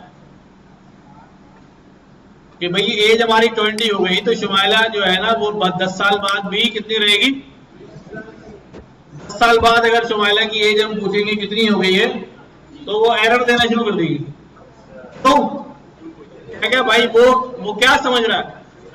वो समझ रहा है कि भाई एज जो है चूंकि स्ट्रिंग है, तो मैं स्ट्रिंग के अंदर किसी और चीज को ज्वाइन करना चाह रहा हूं, इसीलिए वो कह रहा है मैं सिर्फ स्ट्रिंग के अंदर स्ट्रिंग को ज्वाइन करता हूं, इंटीजर को नहीं। समझ रहे हैं? ये प्रॉब्लम आएगी अगर आगे हम कैलकुलेट करने जाएंगे समथिंग, तो वी विल फेस प्रॉब्लम, क्या वहां कैलकुलेशन ही नहीं हो पाएगी हमारी। इसलिए ऐसी सूरत में हम क्या करते हैं, हमें जहां लगता है कि यहां पर न्यूमेरिक डेटा होना चाहिए, हम क्या करते हैं भाई, इसके आगे फ्लॉट या इंट लगा देंगे ताकि वो नंबर बन जाए। पहले क्या बनेगी? वो कन्वर्ट होगी और बाद में कहा जाएगी? एज में असाइन होगी। तो इन दिस केस आप देखेंगे कि भाई जो हम आपकी शुमाइला है, मैं बोले यार तो मेरी शुमाइला, तो किसी को बुरा लग जाए कि भाई हमारी थी, तो कितनी थी भाई? 20 साल की, और कहां से थी? लाहौर से। तो अब हम देखेंगे कि भाई हमारी जो शुमाइला है वो 10 साल बाद कितनी हो गई? 40 की हो गई। इनको फिर भी चलेगी। आ रही बात समझ में? टाइप कास्टिंग की हमें जरूरत पड़ती है। अच्छा, अब आ जाओ वापस वहां पर। अब मैंने ये तीनों वैल्यूज इनपुट ले ली हैं, तीनों वैल्यूज इनपुट ले ली हैं, और इनपुट लेने के बाद बच्चा जो है वो अम्मा को मैसेज करके बता रहा है कि अम्मा नाम उसका शुमाइला है, इतने साल की है और कहाँ रहती है। तो क्या करना पड़ेगा? सारी इंफॉर्मेशन को ज्वाइन करना पड़ेगा। क्या करूं भाई? सबसे पहले बता रहा हूं भाई, सबसे पहले लिखूंगा भाई नाम उसका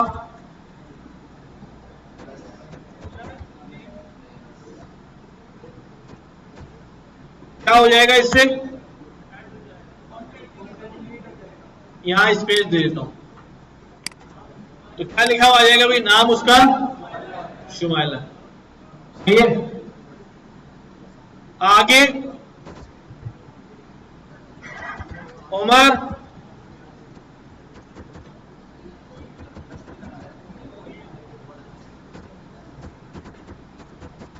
उमर उसकी कितनी है भाई? हाँ, जो भी एज होगी भाई, ठीक है। नाम उसका नाम है, उम्र उसकी ये है, और वो रहती है कहां?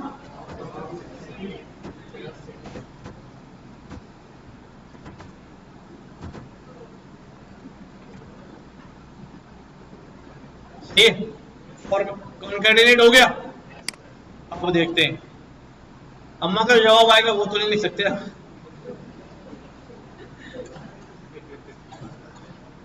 तो नाम क्या है अभी उसका? ठीक है, उम्र कितनी है भाई? 30 20 कहाँ है? तो यहां पर आ गया क्या? एरर। अभी मैसेज भी नहीं गया घर पे, ऑफिस एरर आ गया। क्या एरर आ रहा है भाई? वही वाला मसला आ रहा है कि भाई ये स्ट्रिंग है, इसके आगे कौन जुड़ रहा है? नाम है ना स्ट्रिंग, ये स्ट्रिंग है, इसके आगे कौन जुड़ रहा है?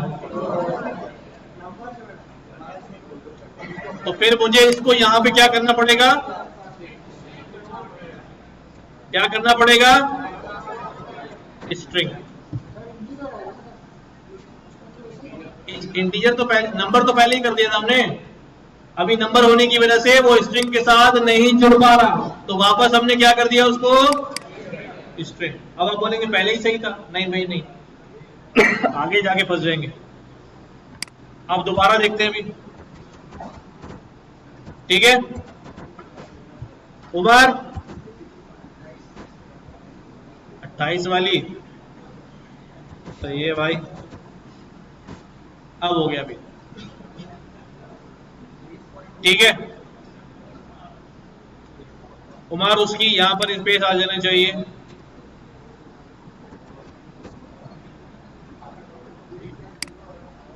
जीरो क्यों आ रहा है यार दोबारा? हाँ अच्छा अच्छा अच्छा अच्छा, चलो ठीक है। किसी को नाम चेंज करना है तो बता दे मुझे। सारा डेटा चेंज कर सकते हैं, ठीक है। अच्छा, ये जो अब कॉन्केटिनेट हम कर रहे हैं ना, ये बड़ी तकलीफ हमें दे रहा है ना। हर जगह हम डेटा टाइप का भी ख्याल रखें और सारी चीजों का ख्याल रखें, तो हमारे पास जो है, we have a better way कि हम फॉर्मेट कर लें उसको, स्ट्रिंग को क्या कर लें, रादर देन कॉन्केटिनेटिंग, फॉर्मेट कर लेते हैं। फॉर्मेट करने के लिए हम इस्तेमाल कर लेते हैं क्या? एफ स्ट्रिंग इस्तेमाल कर लेते हैं। डेटा हमारे पास मौजूद है, ये बड़ा सिंपल होता है। हमने क्या लिखा? प्रिंट, क्या लिखना था भाई मैसेज में? नाम उसका जो भी नाम है, या कर्ली ब्रैकेट लगा दिया, जो भी है कर्ली ब्रैकेट लगा दी, और उसकी उम्र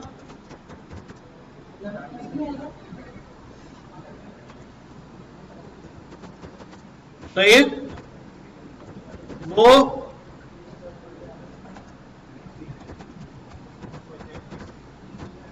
अब यहां पे क्या लाना? नाम उसका, नाम किस में स्टोर हुआ है?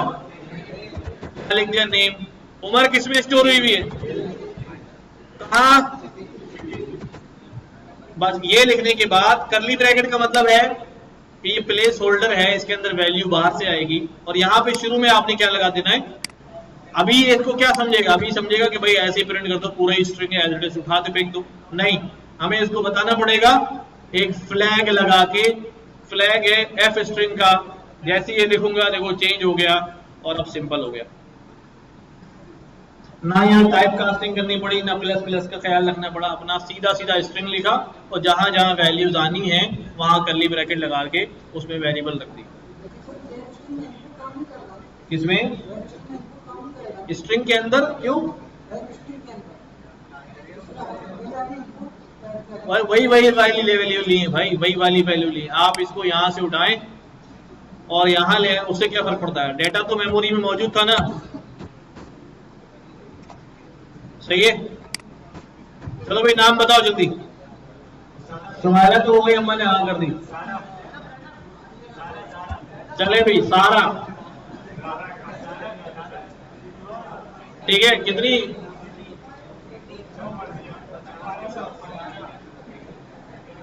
12।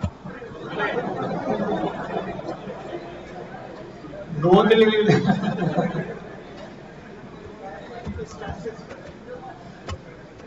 सही है, ये जल्दी फास्ट में है, कॉन्कैटिनेशन से बच रहे हैं, ठीक है। अब आपने क्या करना होगा, एक असाइनमेंट जो है वो करना है। यहां पर ये खुला हुआ है असाइनमेंट का, ये मैं आपसे शेयर कर दूंगा कि भाई इसके अंदर जो है जो कुछ हमने पढ़ा हुआ है प्रिंट के बारे में अब तक, वो सारी चीजें यहाँ पर कवर हो रही हैं। ये पैराग्राफ लिखा हुआ है, इसमें से आपने वेरिएबल्स क्रिएट करने हैं, फिर आगे चलते जाना है, ठीक है। और भी चीजें इसमें ऐड कर दूंगा, बल्कि या दूसरी फाइल दे दूंगा। कोई डेडलाइन नहीं है, बस कयामत वाले दिन ना मिलने मसरूफ होऊंगा मैं। आप कर लें, अपने पास रख लें बस, ठीक है। जो सबमिट वाला असाइनमेंट होगा बता दीजिएगा, ये लाजमी सबमिशन है इसकी, ठीक है। बस यहीं पर इसको रोकते हैं।